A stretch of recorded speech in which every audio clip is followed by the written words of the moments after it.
Welcome back to another In the Clinic podcast with Rob. And I can't wait to get started with this because on the last podcast, we went over truly non-alcoholic fatty liver disease. And we looked at how this relates to insulin resistance. And that's everly essential because with insulin resistance, it is the catalyst that drives all of these processes, from our energy to our weight, to our sleep cycles, to our stress levels. Everything in our system is related to this. And currently we have a growing epidemic that's becoming more and more of a problem because of the insulin resistance. And the end game to insulin resistance that we've talked about is diabetes. So if you haven't fully listened to every one of my podcasts that talk about insulin resistance and how we go from insulin resistance or insulin sensitivity all the way to diabetes, it is a continuum. It is not a yes or no. It's not binary. So the key for us is understanding our level of insulin resistance and then how we can use that to augment our health and prevent us from some of these lifestyle diseases that are becoming more and more prevalent everywhere, from obesity to fatty liver disease to diabetes to high blood pressure to high cholesterol. All these play a factor, and we haven't even talked about anxiety. We haven't talked about depression. We haven't talked about energy levels. We haven't talked about sleep cycles.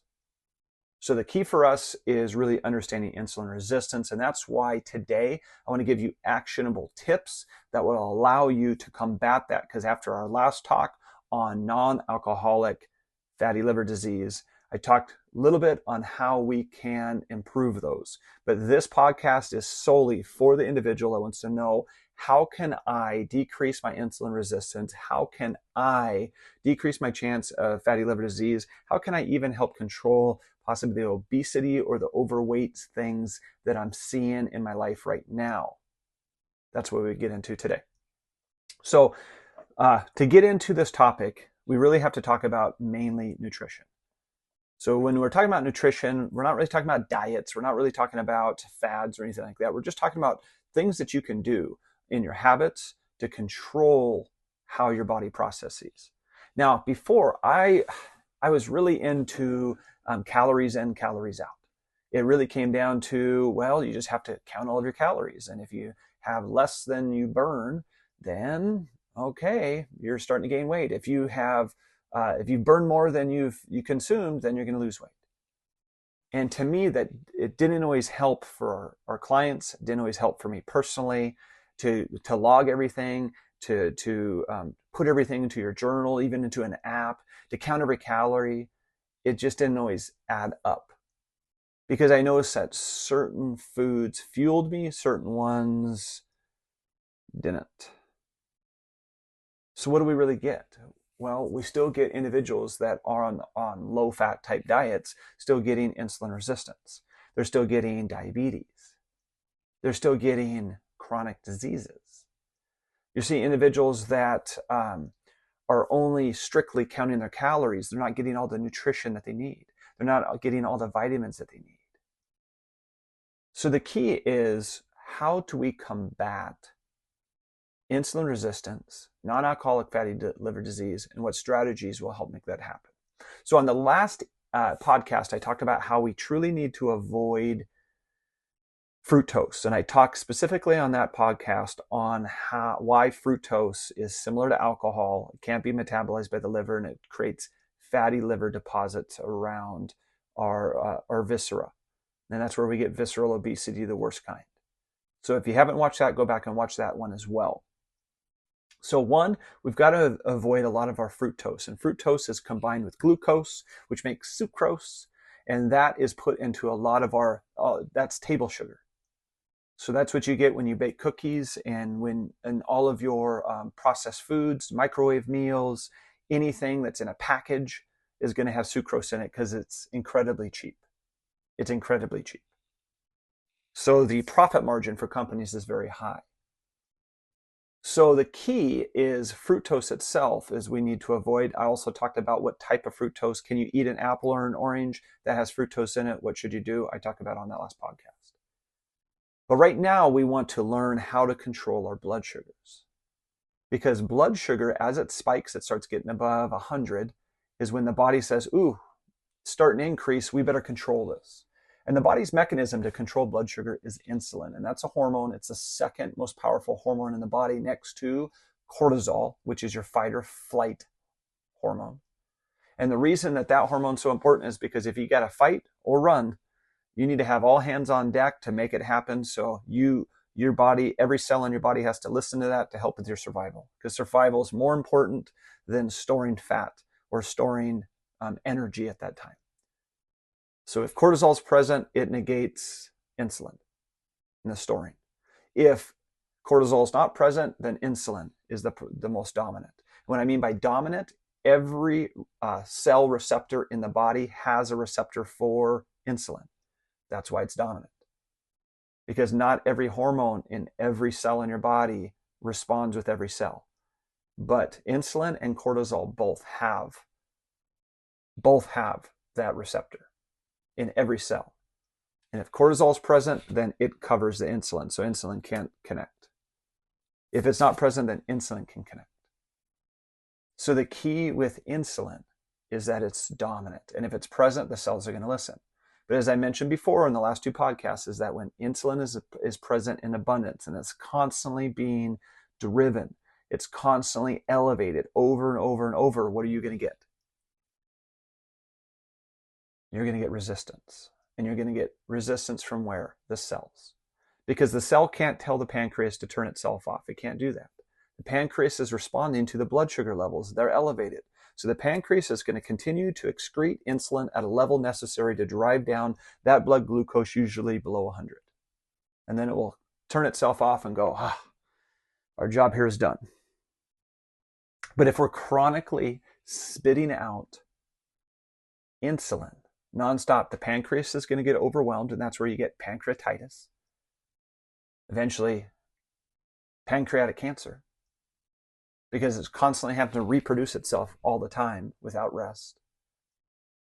But what you're also going to get is from the cells that say, I need a break. I can't keep doing this. I'm not going to respond to all this. We can't take in all of this blood glucose. So what happens is they become resistant.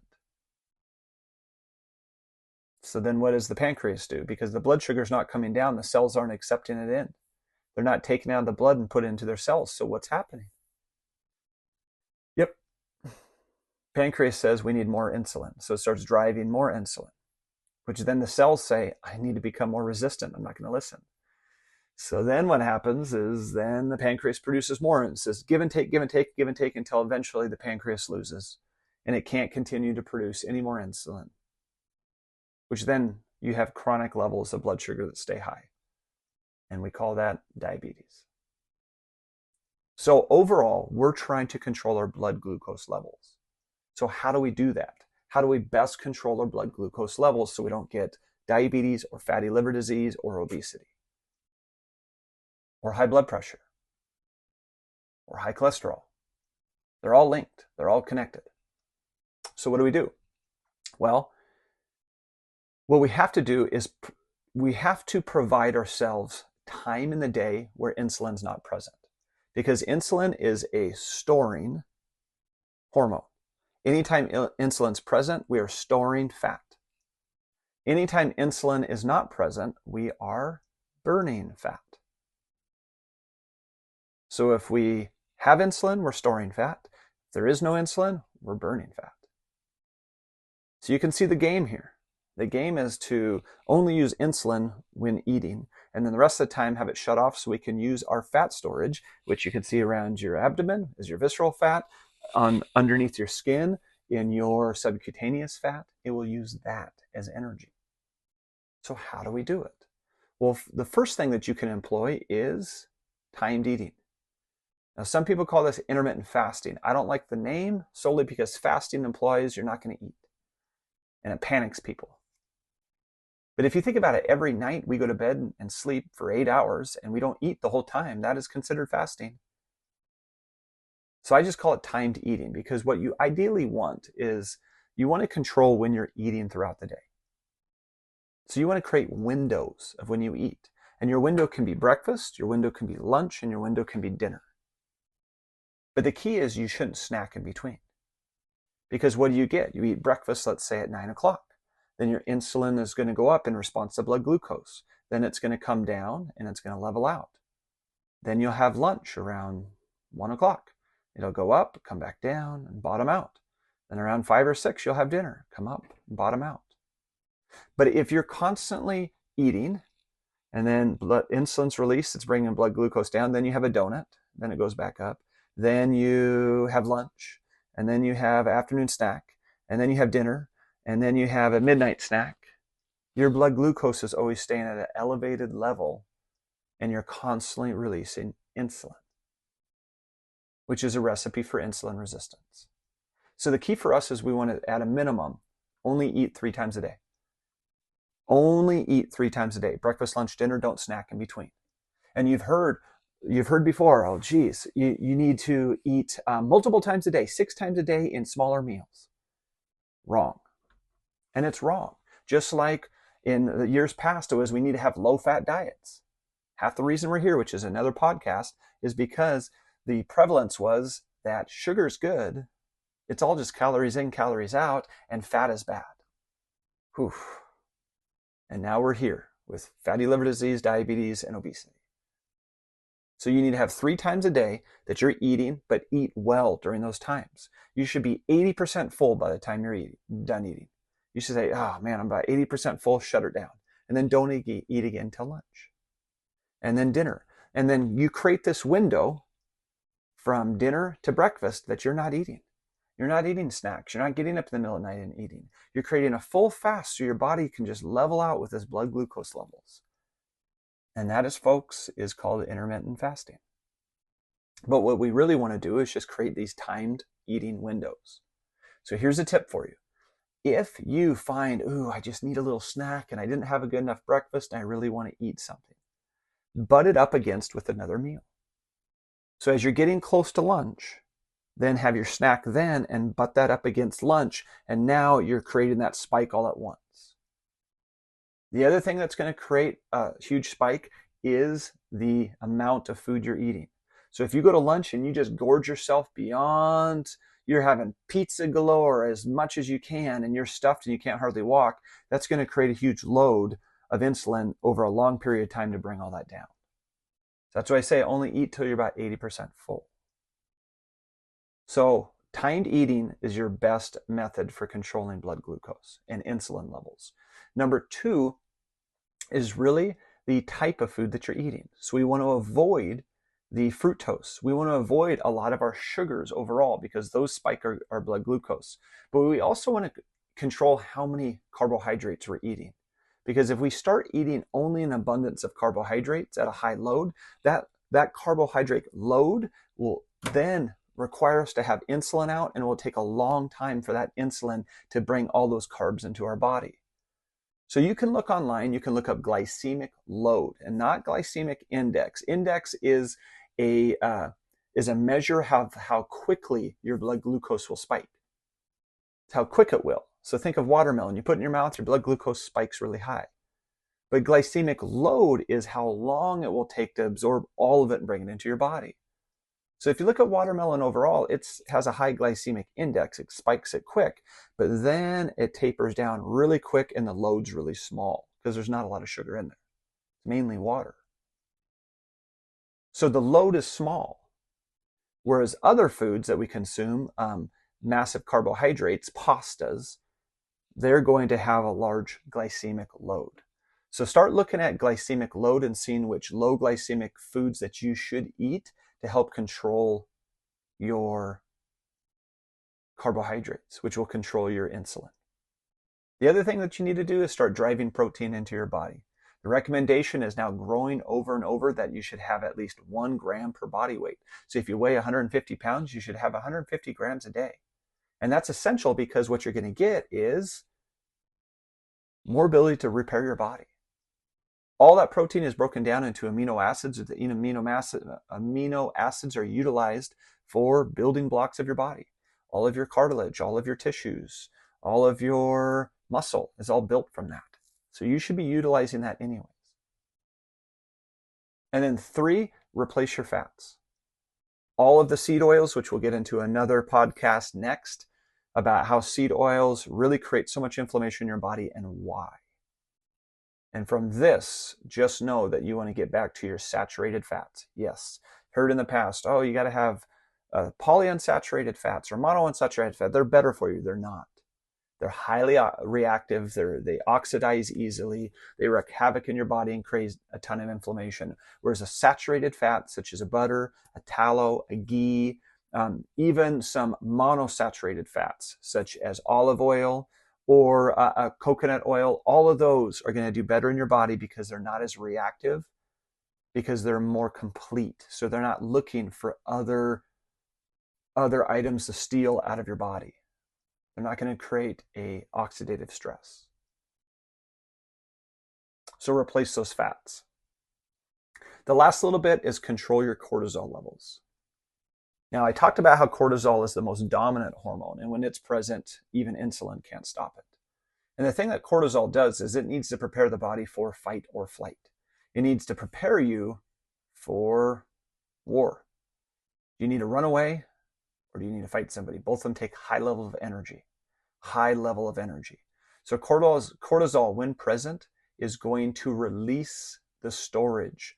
It is the grocery store that I talked about in the last podcast about on the shelves full of food. It's going to release those storages, everything in your muscle glycogen around your body, and it's going to put more blood glucose into the bloodstream in preparation for fight or flight. So if you have elevated cortisol levels, especially chronically, you're going to create problems for your body because it's going to constantly produce more blood glucose, which then drives what? More insulin. Over time, it will create more insulin load, which will then generate more fat on your body, it will create more fatty liver disease, it will create more inflammation, and the cycle continues. So overall, in summary, the best things that you can do is to help with timed eating. It can help with reducing the fructose sugars that you're eating in your body, really minimize those. 3, control the amount of carbs that you're eating over the day and look for low glycemic load foods. 4, keep your cortisol levels low. And the last little bit that I want to tell you is that intermittent fasting also helps with autophagy. And this is where we go through and eat up dead cells in our body or damaged cells. So this is really important to prevent cancers, to prevent a lot of different diseases or dysfunction that occurs, is because your body naturally goes through and cleans up the bad players and gets rid of them. But if the body is constantly trying to drive down your blood glucose and has so much inflammation all the time in the system, then it's hard to go through and clean up all the bad players. It has food available at all the time, so it's going to utilize that. But if you employ intermittent fasting, and some people will even go 24 hours without eating, and what that does is it brings all of your storages down to zero. So then your body, all of your white blood cells start going around and looking for the damaged cells to eat for energy. And it cleans up your system from a lot of those bad players. So across the board, you're getting a lot of benefit from timed eating approach for cleaning up your body from potential cancers or other damaging bad players, but you're also going to get a drop in your insulin levels, which will help control your blood sugars, which will then make your visceral fat decrease, as well as decrease your chance of fatty liver disease and diabetes. So I hope that this podcast today really helped you with a better understanding of why it's important to drive down insulin resistance, and I gave you some actionable tips to help you be more successful in your health and wellness. So all in all, thanks for watching today. Hope that helped. Go apply it now and keep rising.